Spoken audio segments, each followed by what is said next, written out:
একেবাৰে কম 10,000 টকাৰ পৰা আমি এটা বিজনেছ এনেকুৱা ধূপকাঠি বিজনেছ ষ্টাৰ্ট কৰিবলৈ মানে সুবিধা দি আছো। 10,000 টকা মাত্ৰ 10,000 টকাত মানে চবেই ধৰি লোৱা এতিয়া চোৱা আমাৰ গাঁও বিলাকত বিশেষকে ধৰি লোৱা চবেই ইখনক দেখি সিখনক এনেকে অকল গেলামাল দোকান বা কিবা কিবি একেটা কৰাই মানে একেটাকে কৰি থাকে। মই ভাবিলো অকমান কিবা এটা আমাৰ বেলেগ কৰো, অকমান ইউনিক কৰিবলৈ চাওঁ, সেইবুলি তেনেকে ভাবিলো, আৰু যাতে মোৰ লগতে আৰু 10জনো উপকৃত হয়। নমস্কাৰ, মই শচীন শ্যামন্ত বৰা আৰু আপোনালোক সকলোকে স্বাগতম জনাইছো মোৰ আজিৰ আন এটা ভিডিঅ'ৰ মাজলৈ। আছো মই বৰ্তমান মাজুলীৰ শিলিখাগুৰি গাঁৱত, আৰু এই শিলিখাগুৰি গাঁৱতে প্ৰথমবাৰৰ কাৰণে এটা ধূপৰ ফেক্টৰীয়ে জন্ম লাভ কৰিছে। আজি আমি এই ধূপৰ ফেক্টৰীটো দেখুৱাৰ লগতে এজন উদ্যমী যুৱকৰ কথা আপোনালোক কম। এই ফেক্টৰীটোৰ তেখেতে সকলে আজিৰ পৰা 3 মাহৰ পূৰ্বে এই ফেক্টৰীটো আৰম্ভ কৰিছে। কেনেকেনো তেখেতসকলে এই ফেক্টৰীটোৰ আৰম্ভ কৰিছিল, তাৰ সমান্তৰালকৈ এই ধূপৰ ফেক্টৰীটোত কি আছে, বা আপোনালোকে যদি ভাবিছে আমিও এটা ধূপৰ ফেক্টৰী খুলিম, কেনেকৈ খুলিব পাৰিব, সকলো সামৰি আজিৰ এই ভিডিঅ'টো আপোনালোকৰ বাবে লৈ আনিছো। আৰু বলক তেন্তে ভিডিঅ'টি ইয়াৰ পৰাই আমি আৰম্ভ কৰোঁ। মই যিহেতুকে এই ফেক্টৰীটোত আছো, এই ফেক্টৰীটোৰ নাম হৈছে মাজুলী মণিকূট। আমি ভিতৰ ভাগলৈ যাম, কেনেকৈ ধূপকাঠি প্ৰস্তুত কৰি আছে সেয়াও আপোনালোকক দেখুৱাবলৈ যত্ন কৰিম। আৰু আহক তেন্তে আমি এতিয়া ভিতৰলৈ সোমাই যাওঁ। তোমাক ৱেলকাম জনাইছো দেই মই ইয়াতে। আৰু মোৰ বন্ধু বিকাশজ্যোতি, আমি একেলগে পঢ়িছিলো, সিয়ে আৰম্ভ কৰিছে মাজুলী মণিকূট নামৰ এই ধূপৰ ফেক্টৰীটো। আৰু পোনতে মই তোমাক শুভেচ্ছা জনাইছো। আজি 3 মাহ হৈছে সি সফলতাৰ বাট বুলিছে। আপোনালোকে দেখিছে তেওঁলোকৰ ফেক্টৰীত প্ৰস্তুত কৰা এইসমূহ হৈছে ধূপৰ কাঠি। আৰু মাজুলী যিসকল লোকে ভাবি আছে ধূপসমূহ আপোনালোকে সুলভ মূল্যত ক্ৰয় কৰিম, তেন্তে আপোনালোকে তেওঁলোকক যোগাযোগ কৰিলেই পাব। আমি এতিয়া ভিতৰলৈ যাম, কেনেকৈনো প্ৰস্তুত কৰি আছে সেয়া আজি আমি আপোনালোকক দেখুৱাম। আৰু তেওঁলোকৰ বহুকেইটা প্ৰডাক্ট আছে, আমি এই প্ৰডাক্ট কেইটাও দেখুৱাবলৈ যত্ন কৰিম যদি আগলৈ আহে। তেওঁলোকে কেইবাটাও এনেকৈ দেখিছে ধূপকাঠিসমূহ, আৰু তেওঁলোকৰ নিজা এটা ব্ৰেণ্ডো আছে, আৰু সেই ব্ৰেণ্ডটো হৈছে মাজুলী মণিকূট। আৰু আপোনালোকে দেখিছে যিহেতুকে প্ৰথম সৰুকৈ তেওঁলোকে আৰম্ভ কৰিছে, এয়া মাথো আৰম্ভণিহে। এনেকৈ তেওঁলোকৰ যাত্ৰা আৰম্ভ হৈছে। আমি কথা পাছত পাতিম, তাৰ পোনতে আপোনালোকক আমি দেখুৱাবলৈ যত্ন কৰিম কেনেকৈনো ধূপকাঠিসমূহ প্ৰস্তুত কৰি আছে। আমি অলপ দূৰ সোমাই আহি দেখিবলৈ পাইছো, এয়া দেখিছে এনেদৰে বৰ্তমান তেখেতসকল ব্যস্ত হৈ আছে ধূপকাঠিসমূহ প্ৰস্তুত কৰাৰ। আৰু এনেকৈ প্ৰথমে যেতিয়া ধূপকাঠিসমূহ প্ৰস্তুত কৰিলে, তাৰ পিছতে এয়া দেখিছে এনেকৈ তেখেতসকলে ৰখা হৈছে, অলপমান শুকুৱাইছে নিশ্চয়। আৰু এয়া দেখিছে এয়া তেখেতসকলে ধূপকাঠি প্ৰস্তুত কৰি আছে। খুব এটা সুন্দৰ দৃশ্যাংশ। আৰু আমি দেখিছো কেইবাগৰাকী মহিলা এনে ব্যস্ত হৈ আছে, তেখেতসকলে পেকেজিঙৰ কামত লাগি আছে। আৰু আনফালে খুৰাই তেখেতে এয়া ধূপকাঠিসমূহ এনেদৰে প্ৰস্তুত কৰি আছে। লাইভ আজি আমি আপোনালোকক দেখুৱাইছো কিমান টকা খৰচ হয় সেই সকলোবোৰ কথাও কম। আৰু মই ইতিমধ্যে আপোনালোকক দেখুৱাইছো এনেদৰে ধূপকাঠিসমূহ প্ৰস্তুত কৰি আছে। অলপমান আমি আগলৈ যাবলৈ চেষ্টা কৰিম। এই মেচিনটোত কেনেদৰে ধূপকাঠিসমূহ প্ৰস্তুত হৈছে?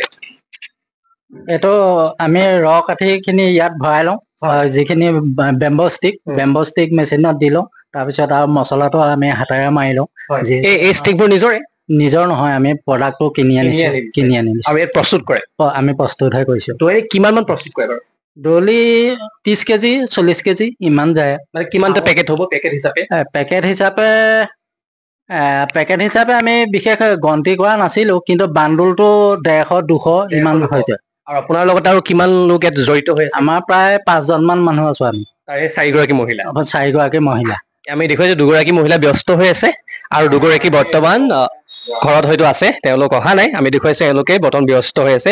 আৰু এয়া হিচাপ কৰি এটা পেকেটত কিমান মান থাকে বাৰু?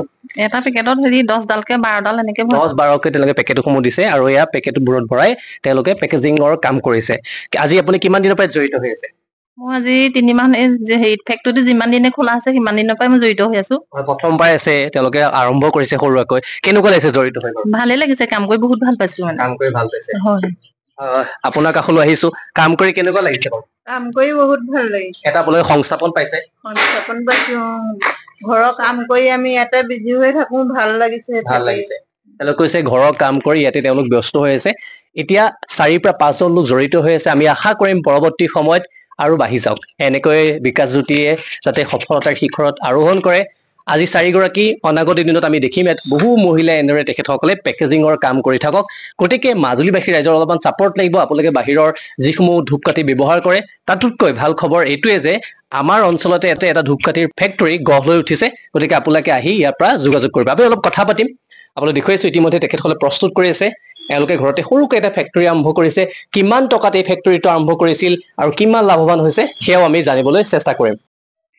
ইতিমধ্যে আপোনালোকে মাজুলী মণিকূট নামৰ এই ধূপৰ ফেক্টৰীটো চালে দেখিলে ইয়াৰ পৰা মাহিলী কিমান টকা ইনকাম হয় বা এই এনেকুৱা এটা ফেক্টৰী যদি আপোনালোকে খুলিম ভাবিছে কেনেদৰে খুলিব পাৰিব কিমান টকাত এই ফেক্টৰীটো আৰম্ভ কৰিছিল কেতিয়া আৰম্ভ কৰিছিল সকলোবোৰ প্ৰশ্নৰ উত্তৰ আমি জানিম মোৰ সৈতে আছে মোৰ বন্ধু বিকাশ জ্যোতি শইকীয়া মই অলপ কথা বুলি চেষ্টা কৰিম তুমি এই ফেক্টৰীটো কেতিয়া আৰম্ভ কৰিছিলা মোৰ এই ফেক্টৰীটো আৰম্ভ কৰা তোমাৰ 3 মাহ মান হৈ গৈছে 3 মাহ হৈ গৈছে মই জানিব চেষ্টা কৰিম যে কেনেকেটো আৰম্ভ কৰিম বুলি ভাবিলে মনলৈ আহিলে এনেই মানে এদিন ভাবিলো মনতে মানে সবেই ধৰি লোৱা এতিয়া চোৱা আমাৰ গাঁও বিলাকত বিশেষকে ধৰি লোৱা সবেই ইখনক দেখি সিখনক এনেকে অকল গেলামাল দোকান বা কিবা কিবি একেটা কৰাই মানে একেটাকে কৰি থাকে মই ভাবিলো অকমান কিবা এটা আমাৰ বেলেগ কৰো অকমান ইউনিক কৰিবলৈ চাওঁ সেই বুলি তেনেকে ভাবিলো আৰু যাতে মোৰ লগতে আৰু 10 জনো উপকৃত হয় এইটো ভাল কথা কৈছে আজিকালি আমাৰ কি হয় আজি ব্ৰইলাৰ ফাৰ্ম খুলিছে এইটো বেয়া নহয় বাৰু সেই একেটা ব্যৱসায়কে কৰে গেলেমালৰ দোকান যদি দিছে বা কাপোৰ দোকান দিছে একেটাকে কৰে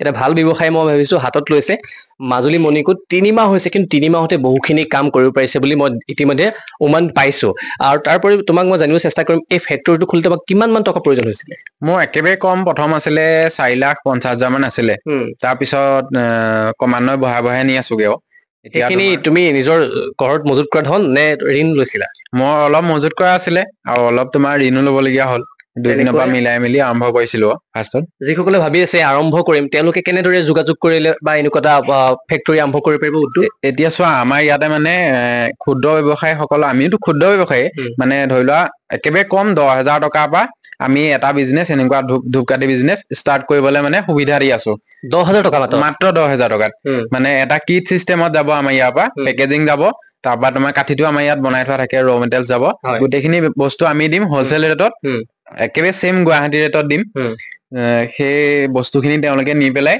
10,000 টকাৰ পৰা ঘৰতে আৰম্ভ কৰিব পাৰিব এতিয়া গম পালে ন যোগাযোগ নম্বৰ দি দিম আপোনালোকে যদি ভাবিছে এনেকুৱা এটা আমি ব্যৱসায় কৰিম তেন্তে যোগাযোগ কৰিলে হ'ল এতিয়া বহুতখিনি বান্দুল কৰিছা পিছে অকলেতো এটা মানুহ নোৱাৰে কিমান লোক জড়িত হৈ আছে মোৰ ইয়াত সম্পূৰ্ণভাৱে জড়িত হৈ আছে মোৰ মা আৰু দেউতা তাৰপিছতে জড়িত হৈ আছে মোৰ ভাইটি এজন আৰু এনেকে লগৰ 2 এজন জড়িত হৈ আছে আৰু টোটেল মানে কৰ্মচাৰী 5 জন 6 জন ইমান মান থাকে আমাৰ পেকেজিঙত কোনবা ধৰি লোৱা আজি আজৰি পালে ধুনীয়াকে ঘৰৰ কাম চাম কৰি মেলি গুচি আহিলে আমাৰ ইয়াতে বহি আৰামত ধুনীয়াকে পেকেজিং খিনি কৰিব পাৰে কিবা এটা পইচাও পালে 2 এজন লগ পাই কথাও পাতিলে তেনেকুৱা মানে ধৰি লোৱা ধুনীয়াকে চলি আছে মিনিমাম 5টা মান পৰিয়াল আমাৰ ইয়াৰ পৰা চলি আছে তেওঁ খুব ভাল কথা কৈছে আমি বয়স একেটাই কিন্তু ই 5 জন লোকক সংস্থাপন দিব পাৰিছে কিন্তু এই ব্যৱসায়টো যদি আৰু ডাঙৰ হয় জাস্ট আৰম্ভণিহে যদি আপোনালোকে অলপমান ছাপোৰ্ট কৰে বিকাশ জ্যোতিক সেই আজি 5টা পৰিয়ালক অলপমান সংস্থাপন দিব পাৰিছে পৰৱৰ্তী সময়ত বহু লোকক সামৰি পেলাই তেখেতৰ এই উদ্যোগটো লৈ যাব পাৰিব তুমি কৈছা ঋণ লৈছা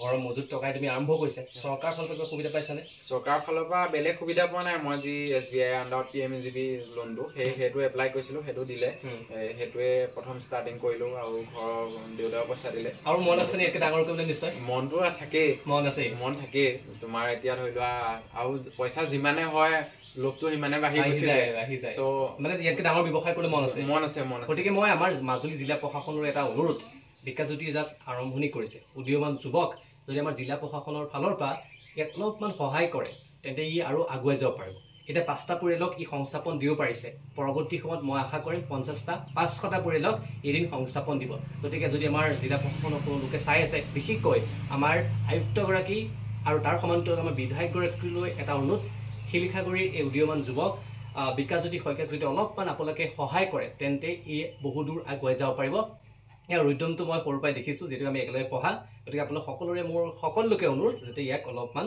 সহায় কৰে তাৰোপৰি মাজুলীবাসী ৰাইজলৈ মোৰ এটা অনুৰোধ আমাৰ ঘৰে ঘৰে গাঁৱে গাঁৱে বিভিন্ন প্ৰান্তত দোকানসমূহ আছে আপোনালোকে ধূপকাঠিসমূহতো বিভিন্ন প্ৰান্তৰ পৰা বহিৰাগতৰ পৰা নিকিনি আমাৰ গাঁৱৰে এই উদীয়মান যুৱকজনৰ পৰা যদি আপোনালোকে ধূপৰ কাঠিসমূহ ক্ৰয় কৰে তেন্তে সি আৰু অলপ আগুৱাই যাব পাৰিব ভিডিঅ'টো মই বৰ বিশেষ দীঘল নকৰোঁ ইতিমধ্যে সকলোবোৰ কথা ক'লোঁ পৰৱৰ্তী সময়ত আৰু এটা মই এদিন আহিম আজি 3 মাহ হৈছে অহা বছৰ মই আহিম আশা ৰাখিম আজি 3 পৰা 5 জন লোক ইয়াত সংস্থাপন লাভ কৰিছে পৰৱৰ্তী সময়ত এতকে ডাঙৰ হ'ব আশা ৰাখিম ই এদিন সফলতাৰ শিখৰত এনেকৈ আগুৱাই যাওক মই ভিডিঅ'টো ইমানতে সামৰিছোঁ যিমান পাৰে সিমান শ্বেয়াৰ কৰি দিব আৰু ইয়াক ছাপোৰ্ট কৰিব যাতে ই এদিন সফলতাৰ শিখৰত আৰোহণ কৰিব পাৰে ভিডিঅ'টো মই ইমানতে সামৰিছোঁ আশা ৰাখিলোঁ আজি এই ভিডিঅ' চাই ভাল পালে পুনৰ এটা ভিডিঅ' লগ পাম আজিলৈ মানে ধন্যবাদ